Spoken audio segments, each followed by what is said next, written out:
capítulo 15, verso 4. Romanos, capítulo 15, verso 4. É um texto muito interessante. Na verdade, ele não é o centro, o texto principal da ministração desta noite. Nós vamos meditar numa história do Antigo Testamento, mas esse texto ele é interessante porque ele nos coloca diante de uma realidade da Bíblia Sagrada. E essa realidade é de que nenhum tio, nenhuma vírgula desse livro maravilhoso, do mais importante livro que já foi escrito, produzido, editado em todos os tempos, deve ser por nós desperdiçado. Aqui há riquezas incontáveis e nós precisamos estar muito próximos da palavra de Deus e buscarmos no Espírito Santo a iluminação, a revelação do que a palavra sempre tem a nos ensinar, porque ela é fonte inesgotável de sabedoria para nós. Diz assim Romanos 15, 4. Pois tudo o que foi escrito no passado foi escrito para nos ensinar, de forma que, por meio da perseverança e do bom ânimo procedentes das Escrituras, mantenhamos a nossa esperança. Vamos passar aqui para o livro seguinte, 1 Coríntios capítulo 10, é logo o texto, o livro seguinte de Romanos, 1 Coríntios capítulo 10, versos 6 e 11, reforça essa mesma ideia. 1 Coríntios 10, 6 e 11. Olha como a Bíblia é maravilhosa para nós. Diz assim: essas coisas ocorreram como exemplos para nós, para que não cobicemos coisas mais, como eles fizeram. É uma narrativa sobre a história de Israel. E no verso 11 está dito: essas coisas aconteceram a eles como exemplos e foram escritos ou escritas como advertência para nós, sobre quem tem chegado o fim dos tempos. Essas coisas aconteceram a eles como exemplos e foram escritos como advertência para nós, sobre quem tem chegado o fim dos tempos. Fechemos nossos olhos mais uma vez. Pai, muito obrigado por tudo que já nos proporcionaste nesse banquete espiritual desta última terça-feira do mês de março do ano de 2016. Nós estamos já cheios de alegria, cheios de ânimo e esperança para enfrentarmos toda e qualquer situação ou circunstância de desafio ou negativa, Senhor, que surja diante de nós. Sê conosco, meu Pai, que nesse momento da meditação da Tua Palavra, do ensino da Tua Palavra, nós possamos estar preparados para ouvir da Tua voz, ouvir da Tua Palavra e sermos fortalecidos, alimentados mais uma vez, como sempre tens feito conosco. Por isso nós dizemos muito obrigado, Espírito Santo, ser mais uma vez o nosso professor, o nosso companheiro, consolador e amigo de todas as horas. É o que nós pedimos e em fé já te agradecemos. Amém e amém. Então nós somos esses sobre quem tem chegado o fim dos tempos. E precisamos estar abertos ao que a Bíblia nos ensina, tanto no Novo Testamento, que tem um ensino muito mais direto, muito mais objetivo, quanto aquilo também que está no Antigo Testamento, a partir de histórias, de narrativas dos grandes patriarcas, dos grandes heróis do Velho Testamento, e de como a história desses homens pode nos inspirar a assumirmos determinadas posições que se adequam, que se aproximam do projeto de Deus, para um homem, para uma mulher, para um adolescente, para um jovem, para uma criança, para um idoso. Eu lembro da última ministração que tive a oportunidade aqui de ser usado por Deus nessa grande escola que é a IBMA e esse púlpito, e falava sobre a vida de Daniel, e de como Daniel teve uma primeira fase da sua história, quando jovem, quando adolescente, provavelmente, e lá ele já era diferente, queria fazer a diferença, marcou, mudou a história da Babilônia, de maneira tal que a dieta da Babilônia mudou por causa de Daniel e dos seus amigos. Assim como também já encontramos um Daniel maduro, cheio de compromissos, de obrigações, cheio de funções, mas ainda assim fiel a Deus. Então a Bíblia tem essas histórias, tem histórias que nos inspiram pelos acertos, mas tem muitas histórias também que nos inspiram pelos erros, que nos mostram o que nós não devemos fazer. E algumas outras histórias, alguns outros personagens, não é? Vêm e nos inspiram nos acertos e nos erros. Talvez Davi seja o maior exemplo, não é? Um homem cheio de falhas, cheio de erros, como nós somos, mas a Bíblia diz que ele foi o homem segundo o coração de Deus. Exatamente porque Deus contemplava o seu coração e não apenas as suas atitudes. Então, se qualquer um de nós pensar não é em desistir, pensar que não há mais jeito para nós, olha, vamos nos inspirar nesses homens e mulheres que a Bíblia Sagrada revela as suas histórias, mostra e narra as suas histórias em detalhe, e vamos perceber que sempre há esperança, amém? O pastor Monteiro, inclusive, tem falado pouco sobre o dia de oportunidades. Esse é um dia de oportunidades, amém, queridos? É um dia sobremodo oportuno. Que bom que você veio. Às vezes nós ficamos num culto como esse pensando nas cadeiras vazias, naqueles que não vieram, não é, apóstolo? Mas olha, estão aqui aqueles que Deus queria que estivessem, amém? Não é para o irmão que não veio essa palavra, essa ministração, esses louvores, não. É para você. E que você possa aproveitar o que Deus quer falar nesta noite. Gênesis capítulo 25. É uma história interessante, mas que nós vamos aprender como ajustar questões nas nossas vidas, nos nossos casamentos, nas nossas famílias, a partir de alguns equívocos dessa família. E Deus então nos ensinará o que não devemos fazer para termos uma família abençoada, como disse lá o texto que lemos em Romanos e em 1 Coríntios. Eles viveram isso, eles têm essa narrativa aqui colocada, preservada para a eternidade, com o objetivo de que nós possamos aprender com eles o que fazer, que agrada a Deus, e o que não fazermos, porque desagrada a Deus. E a história aqui é a história de Esaú e Jacó, de Isaac e Esaú, Jacó, de Rebeca. Uma narrativa das mais interessantes que aqui nos é ofertada, e é nela que nós vamos meditar nesta noite. Diz assim o texto, Gênesis capítulo 25, a partir do verso 19. Esta é a história da família de Isaac, filho de Abraão.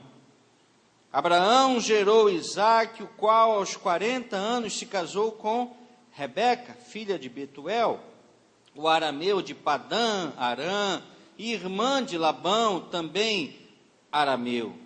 Verso 21. Isaac orou ao Senhor em favor da sua mulher, porque era estéril. O Senhor respondeu à sua oração, e Rebeca, sua mulher, engravidou. Então, a primeira lição que nós temos que aprender, e que foi objeto há pouco da oração, e nós como crentes não podemos esquecer do poder da oração. Nós não podemos descrer do poder da oração. Nós vivemos em um tempo que a ciência evoluiu de maneira tal que boa parte dos problemas já são resolvidos através de outros meios, de outras técnicas, de outros procedimentos. A Renata falava há pouco do vírus que atingiu a Zika, não é? E ela realmente ficou muito mal alguns dias, mas já surgem aí, ontem estava um infectologista dizendo que ele já tem vacina para quase tudo. A ciência realmente evoluiu de maneira assombrosa e a Bíblia diz que assim seria, não é novidade para nós. É uma profecia bíblica se cumprindo. Só que muitas vezes nós passamos então a colocar a oração, que é um instrumento poderoso na vida de qualquer cristão, de qualquer filho de Deus, de qualquer casal, de qualquer família, no segundo plano. Olha que nós somos das igrejas mais tranquilas em relação a esse diálogo entre fé e ciência. Nós apoiamos pessoas que se sentem entristecidas e que buscam, por exemplo, um psicólogo. Nós não recriminamos ninguém que, se sentindo mais afetado ainda, numa situação crítica, procure um psiquiatra ou um médico de qualquer especialidade, ou que recorra aos meios oferecidos por outros instrumentos, por outras áreas do saber, para buscar o enfrentamento de determinadas situações da sua vida. Não, nós não espiritualizamos tudo, como se as coisas fossem apenas espirituais, apenas do bem e do mal, de Deus e do diabo. Não, nós não temos esse maniqueísmo, essa dicotomia estabelecida, mas nós também não podemos aceitar que uma igreja consciente, evoluída, inteligente, preparada, como a nossa, esqueça do poder que há na oração. Esqueça de que Deus é Deus, e de que tudo que avança, de que tudo que evolui, de que tudo que se apresenta com o avanço tecnológico ou científico, acontece a partir da permissão dada por esse Deus, o El Shaddai, o Deus Todo-Poderoso. E mais do que isso, nós temos que ter absoluta certeza, como há pouco se orou, que há um momento que a ciência, evoluída como é, evoluída como está, encontra os seus limites. E o limite da ciência se chama hoje impossível. O difícil, a ciência já faz. Coisas realmente surpreendentes, mas não são impossíveis, porque foram realizadas. Mas há um espaço nas relações humanas, há um espaço na evolução que se chama o impossível, o sobrenatural. E nessa esfera não há cientista, não há indústria, não há tecnologia, não há universidade que possa alcançar, que possa chegar, que possa resolver os problemas. Mas Deus pode, amém? Deus pode, queridos. Então, nós não podemos deixar de dar importância na família para a oração. Eu gosto muito de uma frase, são frases que às vezes parecem frases feitas, mas que têm uma verdade, um poder, e por nós devem sempre ser repetidas. Eu aprendi há muito tempo atrás, porque às vezes na família a gente fala, e às vezes a pessoa não muda. O pai fala, o filho não muda, a mãe fala, a filha não muda, o irmão fala, o outro não liga, ou até mesmo um filho que é convertido fala tanto do amor de Deus, os seus pais não ligam, o desprezam. E às vezes nós, humanamente falando, nos cansamos. E aí a gente fala até, às vezes, para o discipulador, para o amigo, para o pastor: pastor, eu já cansei. Eu já cansei de falar de Deus para essa pessoa. E aí não se escandalize comigo, eu vou dizer: tudo bem. Se você se cansou de falar de Deus para alguma pessoa, tudo bem. É normal. Mas nunca deixe de falar dessa pessoa para Deus. Nunca deixe de apresentar essa pessoa a Deus. Nunca desista nesse nível. Se você não tem mais argumentos, não tem palavras, tudo bem, pare de falar. Testemunhe apenas com o que Deus tem feito na sua vida, mas nunca deixe de interceder, de orar, de clamar, para que essa pessoa possa se encontrar com Deus. Aleluia, glória a Deus.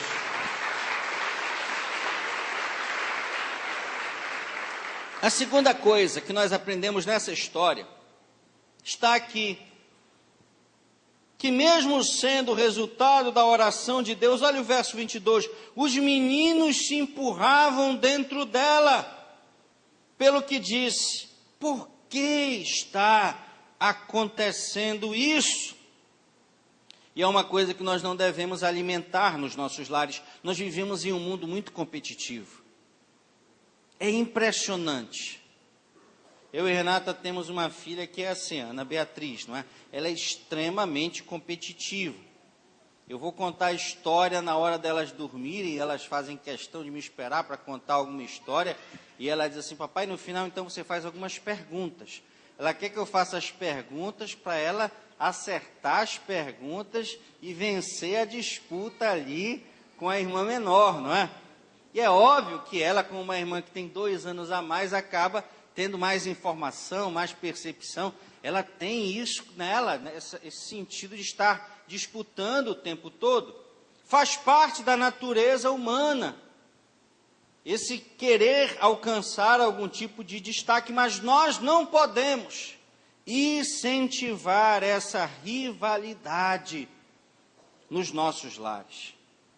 Nós temos que ser sábios quando percebermos um atrito. Às vezes eu falo já entre o meu mais velho e a minha filha Beatriz, que é a segunda, eu digo assim, olha, é normal os irmãos discordarem, é normal os irmãos brigarem, discutirem, mas isso obviamente não pode nunca transpor, e é isso que eu e minha esposa fazemos o tempo todo, não é? E não há idade para se fazer isso. Isso não pode transpor a falta de respeito, a falta de amor, o querer bem.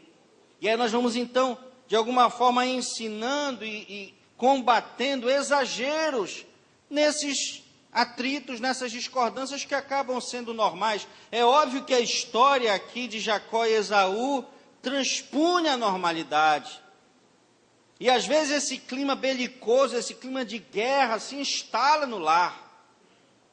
É muito triste nós ouvirmos jovens, tem adolescentes que ficam aqui. O pastor Elton foi muito tempo pastor dos adolescentes, o pastor Bruno agora leva adiante esse ministério tão especial, o pastor Marcelo também com os nossos jovens.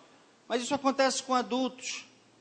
Homens que não têm prazer em voltar para sua casa, mulheres que depois de um dia muito cansativo, desgastante, vão pesarosas para os seus lares. Às vezes adolescentes que querem viver na igreja, viver aqui, os jovens também, porque de alguma maneira nesse ambiente eles se sentem queridos, abraçados, respeitados, porque nos seus lares não é assim. O clima na casa às vezes é um clima de guerra entre irmãos, entre pai e filho, entre mãe e filhos, e nós precisamos combater isso. E é interessante como o texto demonstra que Rebeca, percebendo essa guerra, ainda no seu ventre, fez o que uma mulher de Deus, o que um homem de Deus faz, foi consultar o Senhor. Às vezes a gente vai consultar tanta gente, não é? A gente vai procurar no Google qual é o problema, a solução. O doutor Google, ele é médico, ele é advogado, ele é psicólogo, ele é tudo, não é? O Google.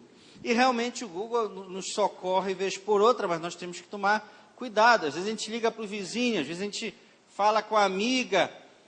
Mas Rebeca fez muito bem em consultar o Senhor. Ela foi apresentar então essa rivalidade existente para o Senhor.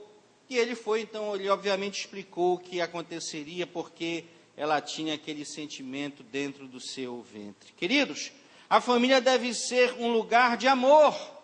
A família deve ser um lugar de cooperação, de ajuda mútua. Nós devemos encontrar nos nossos lares suporte, apoio. Nós devemos encontrar palavras de ânimo e não palavras depreciativas. As pessoas que mais devem acreditar em nós são os nossos familiares.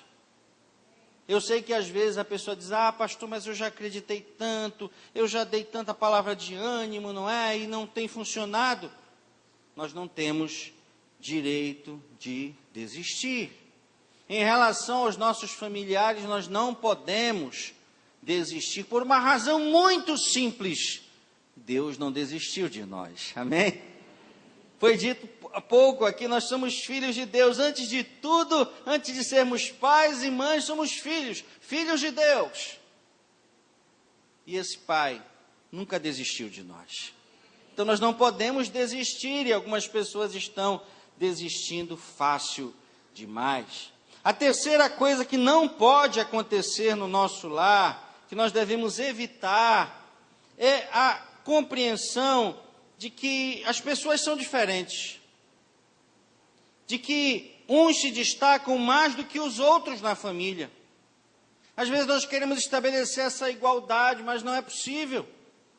Mesmo criados de maneira absolutamente igual, indo para a mesma escola, frequentando a mesma igreja, tendo um tratamento absolutamente igualitário, as pessoas acabam se destacando de maneira diferenciada, uns mais do que os outros. Foi a explicação que Deus deu para a inquietação de Rebeca.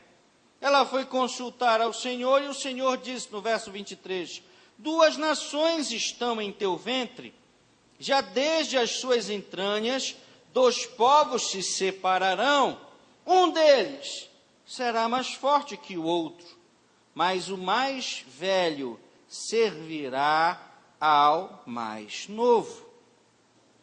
É óbvio que não era algo bom de se ouvir naquele contexto. Naquela época, o primogênito naturalmente era projetado para ser o primeiro, como o próprio nome diz, ele já era o primeiro de nascimento, então ele deveria ser o mais rico, o mais importante, o mais elevado. Essa era a cultura desse contexto de Abraão, de Isaac, de Jacó. A bênção da primogenitura, daqui a pouco nós reforçaremos, era algo poderoso, considerável, e que ainda hoje tem o seu papel, sem dúvida nenhuma. Há algo diferente da parte de Deus para os primogênitos, eu não tenho a menor dúvida disso. Mas aqui, Deus já conhecendo exatamente na sua presciência, na expressão da sua soberania, da sua onisciência, ele estabeleceu uma reversão dos papéis. E ele então já antecipou para Rebeca que o mais velho serviria ao mais novo. E nós precisamos compreender isso sem o aspecto da primogenitura, porque essa cultura da primogenitura hoje pode ou não se estabelecer nas nossas casas, nos nossos lares. E talvez nós pudéssemos até levar isso para o relacionamento ainda ontem, pastor Monteiro, nesses rápidos flashes que nós acompanhamos, não é?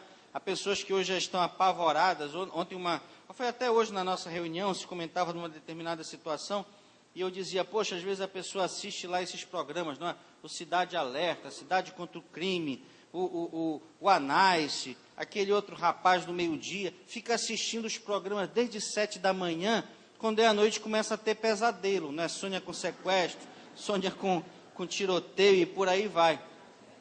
É uma coisa séria. E se ainda misturar, não é, com um jantar, uma feijoada ou uma maniçoba, aí pronto. Vai sonhar com possessão maligna. É um negócio terrível, porque o cérebro está em convulsão, não é? Causada pela digestão em curso. E ainda com as más lembranças. Então, as pessoas vão enchendo as suas cabeças dessas informações. E aí eu ouvia de um homem que assassinou sua esposa simplesmente porque ela estava fazendo mais sucesso que ele. Olha a mentalidade do homem. E há casos aqui, houve um caso recente no Pará mesmo. A esposa despontando, empresária de sucesso, ele ficando ali com salário inferior, no momento de fúria, de loucura, de insanidade, acabou assassinando a sua esposa. Isso serve para o casal e serve também para os irmãos e para os filhos. Nós somos diferentes. Há pessoas que têm talentos para a venda, para a negociação, e elas prosperam vendendo qualquer coisa. Você coloca um produto na mão dela, ela vende. Ela tem esse dom natural, e outros não. E aí pode ser que alguém muito dedicado aos estudos, que tem o seu mestrado, que tem o seu doutorado, o seu pós-doutorado, fique sendo um funcionário público ganhando 10, 12, 15 mil reais, que já é um bom salário, sem dúvida nenhuma. Mas há pessoas que não têm o ensino fundamental, e que muitas vezes ganham esse mesmo valor por dia, porque trabalham com uma outra área. E aí nós não podemos estabelecer ou tentar equiparar todos, não, as pessoas são diferentes. Agora, como é que o crente age? Se eu recebi maior honra, se eu prosperei mais financeiramente, se eu ascendi na sociedade, na minha formação, eu devo agir com humildade. Eu devo reconhecer que, como diz a canção, tudo que eu tenho, tudo que eu sou, vem do Senhor. O salmista dizia, não é?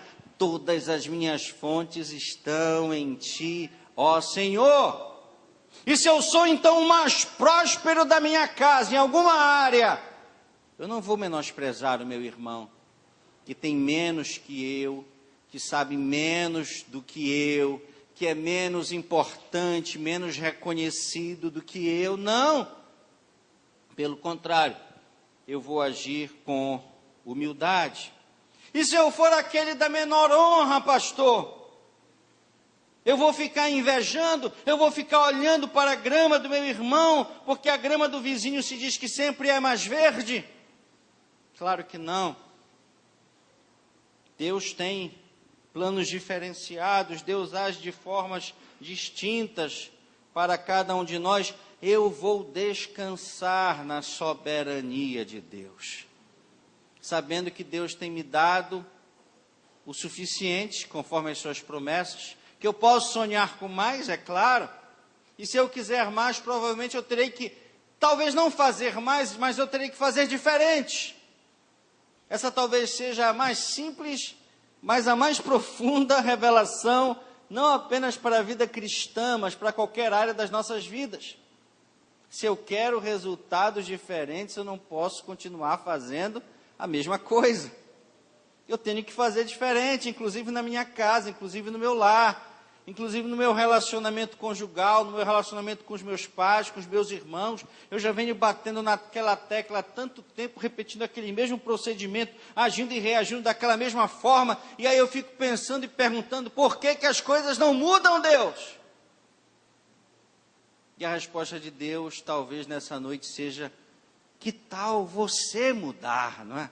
Mude você de atitude, mude você de estratégia, provavelmente você vai colher um outro resultado, mas plantando a mesma coisa, você vai continuar colhendo o que sempre colheu. Então esse que tem menor honra tem que descansar em Deus, tem que confiar nele, tem que continuar sonhando com algo melhor e maior, mas sabendo que a importância de uma pessoa não está nessas coisas exteriores, e tomar cuidado para que o seu coração não seja assenhorado pelo ciúme e pela inveja, que são sentimentos terríveis. A quarta coisa que nós precisamos aprender é que cada membro da família tem um temperamento diferente. Verso 27 está aqui, olha. No verso 27 está dito, os meninos cresceram, Esaú e Jacó. Esaú tornou-se caçador habilidoso e vivia percorrendo os campos, ao passo que Jacó cuidava do rebanho e vivia nas tendas. Temperamentos diferentes, uns são mais arrojados, mais impulsivos, outros são mais tranquilos, mais pacatos. É preciso que nós, em família, entendamos e respeitemos as diferenças em nome da unidade familiar. É óbvio que quando nós percebemos alguém na família, no lar, muito calado, muito triste, sempre haverá aquela preocupação, não é, em saber o que está havendo, em se oferecer para ajudar. Mas olha, uma das piores coisas, depois vem a pior, mas uma das piores coisas que há no lar é esse processo de comparação. E tem gente que acha que é na comparação que você vai mudar a pessoa. Ou comparando com o vizinho, ou comparando com o primo, ou comparando com amigo, ou comparando com irmão. Mas as pessoas são diferentes, nós já vimos isso antes. Uns se destacarão mais que outros, mas todos são importantes. O apóstolo Paulo, quando vai falar dos dons, se dedica a isso, inclusive utilizando a figura do corpo humano. E aí ele imagina, não é, se as partes do corpo começassem a discutir sobre qual era mais importante ou qual era desimportante. E nós sabemos, em tese, aqueles que temos todos os nossos membros, que há relevância de todos. Mas aqueles que já tiveram o desprazer de, num problema de saúde, ou até mesmo numa situação congênita de nascimento, ou num acidente que sofreram, de não terem mais uma parte do seu corpo, mínima que seja ela, nós sabemos a falta que faz. Até o dente, não é? Aquele dente que diz assim, mas eu tenho vários, então eu posso perder um. Não é assim, faz falta. Desestrutura todo o projeto maxilar. De repente a pessoa já está com outros problemas a partir da ausência de um determinado dente. Então, nós temos que valorizar as pessoas por aquilo que elas são e respeitar nos nossos lares o temperamento de cada um. Eu falei que fazer comparações era uma das piores coisas que alguém podia ter na sua casa. E isso serve para o casal também, não é? Fazer comparação. O esposo normalmente compara com a mãe, às vezes a esposa com o pai, ou com uma outra pessoa, ou com outro casal. Isso é terrível. Isso não serve de incentivo de mudança, de melhora, de aperfeiçoamento para ninguém. Pelo contrário, estabelece frustrações inimagináveis. Mas a pior coisa é esta que vem agora. A quinta atitude que eu e você devemos evitar nos nossos lares, que é o estabelecimento de parcialidade ou de preferências. E aí isso não serve para nível nenhum relacional. Está aqui no texto, no verso 28, quando diz, Isaque preferia Esaú, porque gostava de comer de suas caças. Rebeca, por sua vez, preferia Jacó. Queridos, muitos problemas que nós hoje vivenciamos no acompanhamento de adolescentes, no acompanhamento de jovens e até de adultos. Porque se uma coisa a psicologia, sem dúvida nenhuma baseada na Bíblia, mas formatou de maneira muito consistente, quase que incontestável, é a influência que nós recebemos na nossa primeira infância. O impacto daquilo que acontece na nossa primeira infância para toda a nossa vida. Para a vida de adolescentes, para a vida de adultos, para a vida de casados, para a maturidade, para a fase idosa, não é, da terceira idade ou da velhice, sem nenhum demérito em falarmos velhice. Nós somos marcados por aquilo que nos acontece nos nossos primeiros anos de vida, até os 7, até os 10 anos. Alguns dizem que 7 anos é essa idade que mais consolida memórias positivas ou negativas na nossa vida. E essa questão da preferência é algo que inclusive pode depois se replicar. O pastor Alto falava sobre isso na nossa reunião pastoral pela manhã. Como as más atitudes se replicam, as coisas boas também se replicam, é verdade. Mas o mundo é tão mau, e a tendência já é para o mal, que o mal acaba nesse sentido se potencializando numa velocidade maior. Maus exemplos acabam se multiplicando e se perpetuando naquilo que alguns chamam até de maldição hereditária, não é? Mas que efetivamente é uma maldição comportamental. Não é que no DNA da pessoa haja um mal instalado, uma repetição de condutas pecaminosas. Não, é aquilo que eu vejo, eu acabo repetindo. Para o bem, também, o bem é poderoso nesse sentido, mas se nós não persistirmos no bem, nós acabamos voltando para o mal. Esse é que é o grande desafio desse embate, não é? Entre luz e trevas. A nossa natureza é pecaminosa. O homem natural é tendente à prática do pecado, de condutas que desagradam a Deus. Então isso pode ser repetido e assim foi. Essa preferência aqui de Jacó, emanada de Rebeca, a sua mãe, ele repetiu o mesmo com seus filhos. É daí que surge a famosa história de José. Dos vários filhos de Jacó, não é? Ele preferia José e depois estabeleceu essa preferência quando José foi tido como morto para Benjamim, o filho mais novo.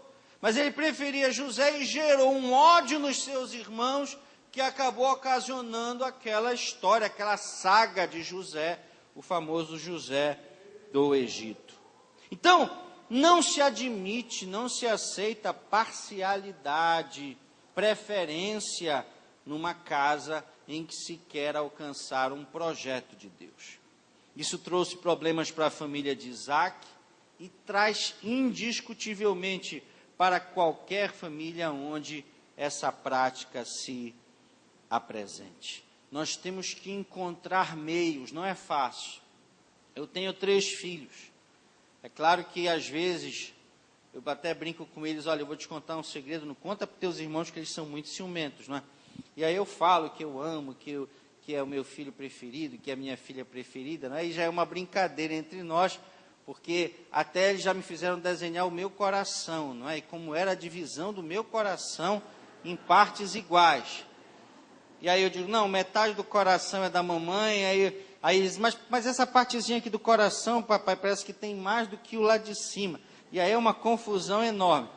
Mas a gente vai demonstrando que o amor é igual. Às vezes há uma cobrança, às vezes há uma desconfiança, às vezes há um questionamento, nós temos que reforçar que amamos igualmente os nossos filhos. E aí eu falei uma coisa da metade do coração ser da minha esposa, e é algo que nós firmamos nessa igreja há muitos anos, não é, pastor Monteiro? Que a família, não se escandalize, querido, a família é o casal. A família é o casal. A partir da estrutura de um homem e de uma mulher, advém os filhos.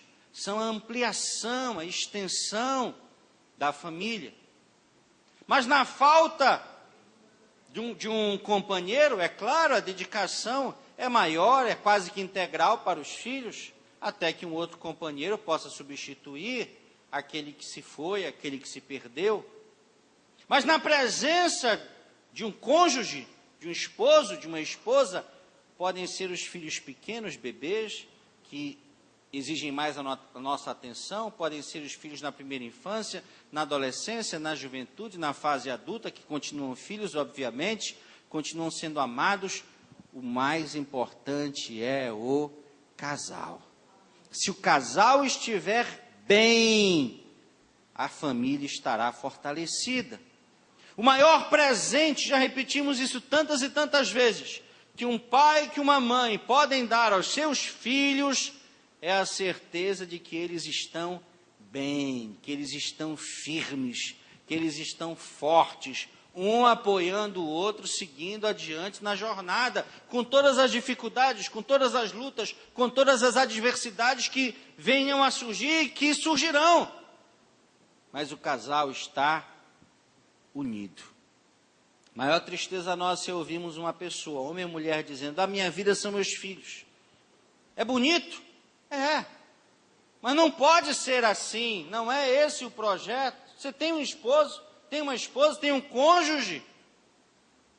Depois de Deus, ele está em primeiro lugar. É assim que uma família funciona no projeto de Deus. E por fim, a sexta coisa que nós precisamos evitar nas nossas casas, nos nossos lares, é menosprezar as coisas espirituais da família. Menosprezar as coisas espirituais. Foi isso que Esaú fez. partir do verso 29 se lê: certa vez, quando Jacó preparava o ensopado, Esaú chegou faminto, voltando do campo, e pediu-lhe: dá-me um pouco desse ensopado vermelho, estou faminto. Por isso também foi chamado Edom. Respondeu-lhe Jacó: venda-me primeiro o seu direito de filho mais velho, de primogenitura. Disse Esaú: estou quase morrendo, de que me vale esse direito? Jacó, porém, insistiu: jure primeiro. Ele fez o juramento, vendendo o seu direito de primogenitura a Jacó. Então Jacó serviu a Esaú pão com ensopado de lentilhas. Ele comeu e bebeu, levantou-se e se foi. Assim Esaú desprezou o seu direito de primogenitura. A bênção especial que residiria sobre Esaú foi perdida. E foi perdida mesmo. Aquela encenação posterior que nós acompanhamos, não é, no texto seguinte, da imposição das mãos, é claro que tem um simbolismo, mas nesse instante, até mesmo cumprindo a profecia que já havia sido anteriormente estabelecida por Deus a Rebeca, mãe dos dois, dizendo que o mais velho serviria ao mais novo, nesse momento, essa profecia ganha o seu destaque, ganha o seu desfecho. Esaú desprezou o seu direito de primogenitura. Queridos, queridas, amados e amadas do Senhor, essa bênção de primogenitura significava uma bênção espiritual. E há muitas famílias, há muitos casais que estão trocando essa bênção por um cozinhado de lentilhas, que satisfaz a fome, a ansiedade, a necessidade, os caprichos momentaneamente, em um instante da vida, mas que não perduram, que não permanecem, são sentimentos, são efemeridades da nossa existência. De repente já não existem mais, se esvaem com o tempo, se esvaem com o desgaste natural, mas as coisas que são de Deus permanecem, amém, queridos? E aquela bênção que Deus tinha para Esaú, a bênção que Deus tem para a sua família, é uma bênção de geração em geração. E nós não podemos abrir mão disso, trocar as coisas espirituais, celestes, eternas, por coisas materiais, terrenas e passageiras. E aí vem um texto bíblico, é com ele que eu encerro, que é interessantíssimo, está lá em Hebreus, no capítulo 12. Hebreus, no capítulo 12, de 14 a 17. Eu lembro sempre de algumas ministrações do pastor Welton nesse sentido. Ministrações que nos alertam sobre os limites, não da graça expressa de Deus, mas os limites da tolerância de Deus em relação às nossas atitudes. É que nós gostamos muito do Deus amor, mas o Deus justiça às vezes nos assusta. E assim como nós gostamos de negar, de apagar, de relativizar, de esquecer ou de fingir que esquecemos determinadas coisas que estão aí pendentes na nossa existência, nós preferimos acreditar em um Deus só amor. E Deus é todo amor, mas Ele também é justiça. E a Bíblia diz que terrível coisa é cair nas mãos do Deus vivo, desse Deus cujo cálice já transbordou. E aqui em Hebreus, no capítulo 12, versos 14 a 17, nós lemos, está escrito, é a palavra de Deus. Hebreus 12, 14 a 17, diz assim: esforcem-se para viver em paz com todos e serem santos. Sem santidade ninguém verá o Senhor. Cuidem que ninguém se exclua da graça de Deus, que nenhuma raiz de amargura brote e cause perturbação, contaminando muitos. Que não haja nenhum imoral ou profano como Esaú, que por uma única refeição vendeu os seus direitos de herança como filho mais velho. Como vocês sabem, posteriormente, quando quis herdar a bênção, foi rejeitado e não teve como alterar a sua decisão, embora buscasse a bênção com lágrimas. Não teve como alterar a sua decisão, embora buscasse a bênção com lágrimas. O alerta do Senhor para nós nesta noite é: queridos, queridas, casais, homens de Deus, mulheres de Deus, mudem hoje, se ajustem hoje, para que não seja tarde demais.